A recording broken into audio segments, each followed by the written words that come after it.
pamusoro ichangamire nedare ini nyaya yangu inyaya yemwana wangu underage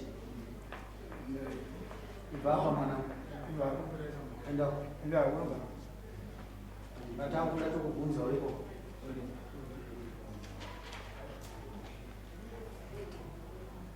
proba nenyaya yangu yevanhu vaviri avo pana kumbira yekamukana live do come go on kumbira do mana we abu para pasa ano ko no ha 33 kulo no ko ba muso ay kumbira sana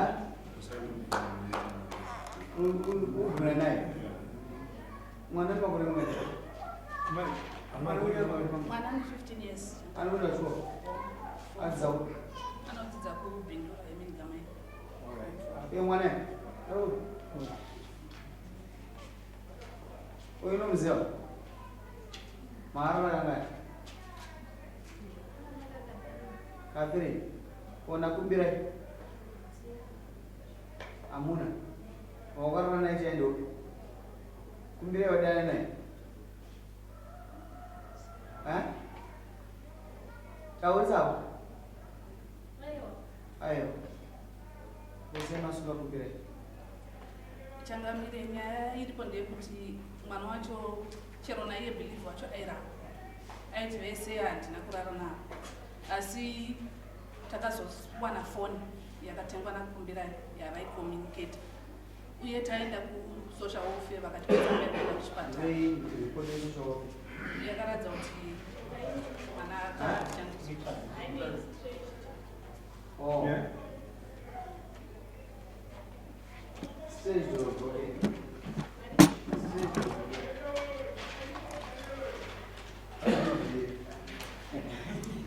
yakati straight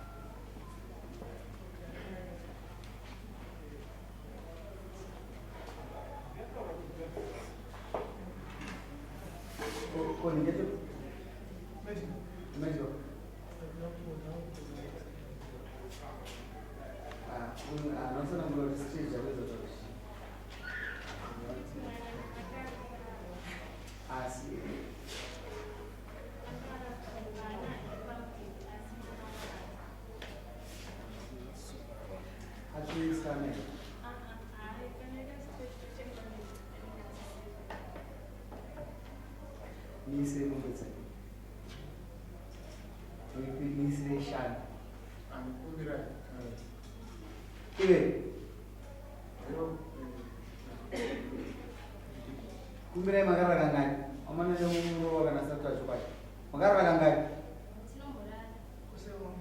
ose kwa munyoresa Israel pana munyoresa kepa iri pamutanga loji naye tingarota kuridza zvino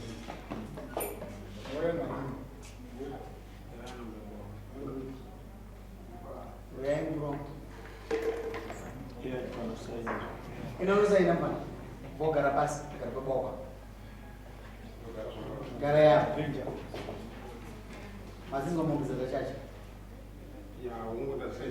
ndo mutemo uri kuno mumbizi idzi dzirise takuisira i5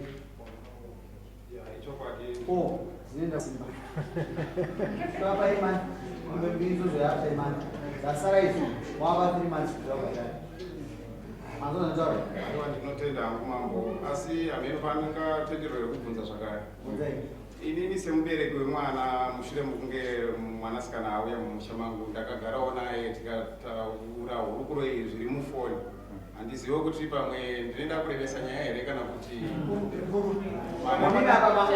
ndipauyasa pabomu ndimatokwatidzidzise mwana wenguva aiwa saka ndinotenda mambo ipapa ndakatofunga muchito kuno kuchera mangwana ndimubhadhara mangwana makuseni tongotaura kura andoraita chinhu chokutera atidiwe nhanorani ana adiki Hatidi vanhu vanovana dika timuna justify sei mwana wakarara nomwana. Ini mujustify kutadza kwemwana wenyu iye akatadza zvakanyanya. Mama tambira murora. Kwete inini mukobana. Alright, chiende ko. Aiwa ndapedza. Bira umwezi. Tupa mwana badala. Mwana mungu ngani mbili. Ndati mwana dzinoita mari. Ufite mungu wani. Ini ngemusikana wangu kuchitanga kwadza akanditora kuti ndine 17 years. Iwe, ignorance is no defense. Azvinzwa. Ndosaka government yakabva chaiwa kumana. Kune varume vakapusa, kune vabereki vakapusa. Mwana achingokura ngaatorwe chitupa. Ngaatorwe birth certificate. Hapana sina data. Hauna birth certificate here. Ndiuze namba dzako dzechitupa. Auziziya. Ini zamunoziziya nemusoro. Musoro wazvarwa chwani. Ndakazvarwa musi wa18 July Munani. 2004. Ndozvakamauudza. Plus wakakudza kuti ndine 17 years. Anororwa nemakore manga. Isu vasina kurasirana kurorana. Alright. Wasarora kurora. Wakati kurara naye. Ndisingakwanisi. Asa unaurara naye. Ngatibvise mhosva dzesezi. Wakati kurara naye ane 17 years. Wasakwanisa. Kurara naye. Saka une mhosva. Saka mupe 5. Zokurara naye ngoma zvakazorara. Kuita kuya saka mhosva dzako idzodzo. Inini madzimai angu sezvo ndichazvirikandi. Madzimai ako ndani? Mwana. Muisire mombe 6. Unoita mombe 7. Madzimai.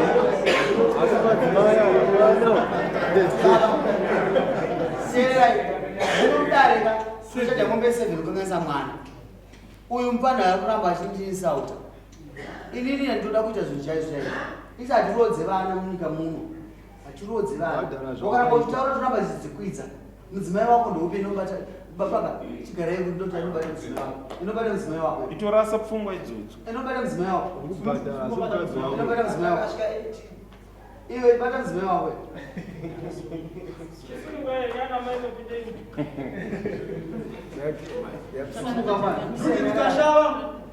Kumbira No, after a month, we tell somebody. After a month from now.